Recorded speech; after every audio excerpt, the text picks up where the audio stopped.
আমাদের এখানে তো মাগুরা করার কোনো ইচ্ছা নাই। আমাদের এখানে ভোট ডাকাতির করার কোনো ইচ্ছে নেই। আমাদের রিগিংয়ের কোনো ব্যাপার নাই। আমাদের জাল ভোট দেওয়ার কোনো ব্যাপার নাই। বরং আমরা বলতে চাই, যারা নেকাব পরে ভোট কেন্দ্রে যাবেন, একেবারে আমাদের একেবারে নির্বাচন কমিশনের সুস্পষ্ট নির্দেশ রয়েছে যে নেকাব খুলে এজেন্টদেরকে মুখ দেখিয়ে ভোট দিতে পারবেন। নেকাব পরা অবস্থায় কেউ ভোট দিতে পারবেন না। আমরা সেটিও আপনাদের মাধ্যমে আমরা অবহিত করতে চাই। আমরা ইতিমধ্যেই জানতে পেরেছি 11টায় আমাদের প্রতিপক্ষ একটি দল এখানে সাংবাদিক সম্মেলন করেছেন। তার আগেও সাংবাদিক সম্মেলন করেছিলেন। আমরা তার পরবর্তীতে আপনাদের মাধ্যমে সেই সাংবাদিক সম্মেলনের আমরা জবাব দিয়েছি। দুঃখজনক হলেও সত্যি সেই কথাগুলো আবার নিয়ে এসছেন। তার সাথে কিছু সংযোজন করেছেন, যেটি আমাদের উত্তর দেওয়ার কথা নয়। এখানে তারা বলেছেন যে সরকারি ডাক্তাররা এখানে আমাদের কাজ করছেন। আমি আপনাদেরকে জানাতে চাই, জাতীয়তাবাদী চিকিৎসক দল আছে একটা, সেই দলে নেতৃত্বে রয়েছেন ডক্টর আফজালুল্লাহ রোজ, যিনি এখন কোনো সরকারি চাকরি করেন না, আপনারা জানেন। এরকম যারা সরকারি চাকরি করেন না এবং প্রাইভেট যারা ডাক্তার রয়েছেন, ক্লিনিকের ডাক্তার, নার্স, তারা এইটা করছেন। তা কাজেই এখন ওনারা হয়তো মনে করছেন উনি এখনও সরকারি ডাক্তার আছেন, কিন্তু ওই ফ্যাসিস্ট সরকারের সময় আমাদের অনেক সিনিয়র ডাক্তারদেরকে নাজেহাল করেছেন এবং তারা চাকরি ছেড়ে দিতে বাধ্য হয়েছেন। একটি অভিযোগ ছিল তাদের। আরেকটি অভিযোগ বিগত দিনের মধ্যে ভয়ভীতি প্রদর্শন।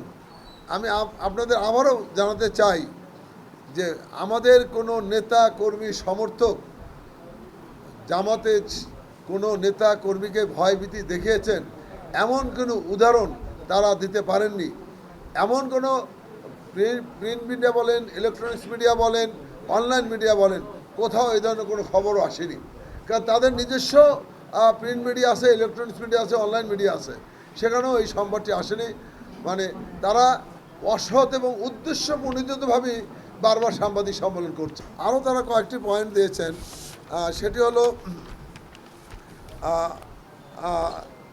যে একটি প্রিজাইডিং অফিসারের কথা বলেছেন। আমরা যতটুকু জানি, এটা আমার উত্তর দেওয়ার কথা না, তারপর আমি বলছি, আমার যতটুকু জানা যে গতবারে যারা নির্বাচনের দায়িত্ব পালন করেছেন তাদেরকেই দেওয়া হয়েছে।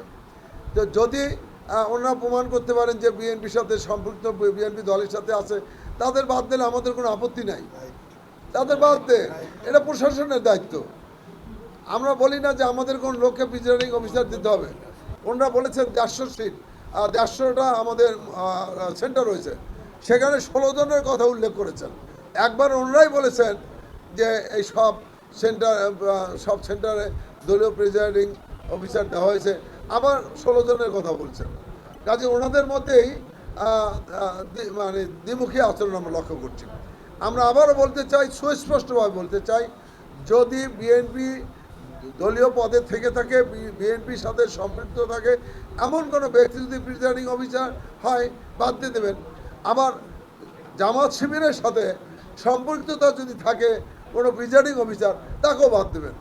আমরা চাই বগুড়া একটি অবাধ, নিরপেক্ষ, সুষ্ঠু নির্বাচন হবে এবং যে নির্বাচনের জন্য আমরা 17 বছর আন্দোলন করছি, আমরা রক্ত দিয়েছি এই একটা ফেয়ার ফ্রি নির্বাচনের জন্য।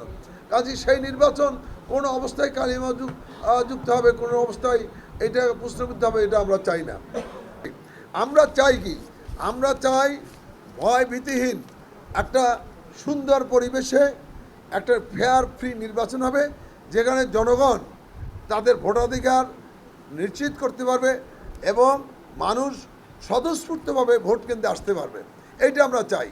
আমরা আপনাদের মাধ্যমে জানাতে চাই এবং আমাদের প্রচারে আমরা যেটা বলেছি সবসময়, আমরা বলেছি, ভোটারদের বলেছি, আপনারা ভোট কেন্দ্রে আসুন, আপনার ভোট একটি মূল্যবান ভোট, এই ভোটটি আপনি প্রয়োগ করুন। কারণ আমরা বিগত 20 বছর বগুড়ার উন্নয়ন পাইনি, বগুড়ার মানুষ বৈষম্য শিকার ছিল, বগুড়ার মানুষ বঞ্চিত ছিল। আজকে মাননীয় প্রধানমন্ত্রী বগুড়ার সন্তান, তিনি বগুড়ার উন্নয়ন করতে চান। কাজে বগুড়ার উন্নয়ন করতে হলে বিএনপির কোনো বিকল্প নাই, জিয়া পরিবার কোনো বিকল্প নাই।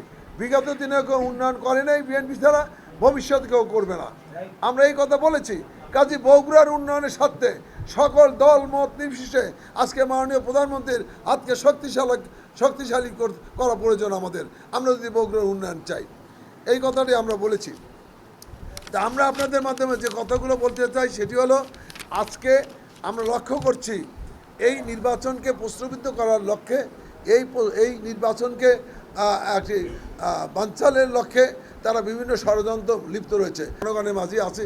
ইনশাল্লাহ আগামীকাল যে নির্বাচন হবে আমরা আশা করছি অত্যন্ত সুষ্ঠু সুন্দর পরিবেশে একটি নির্বাচন হবে, ফ্রি ফেয়ার নির্বাচন হবে।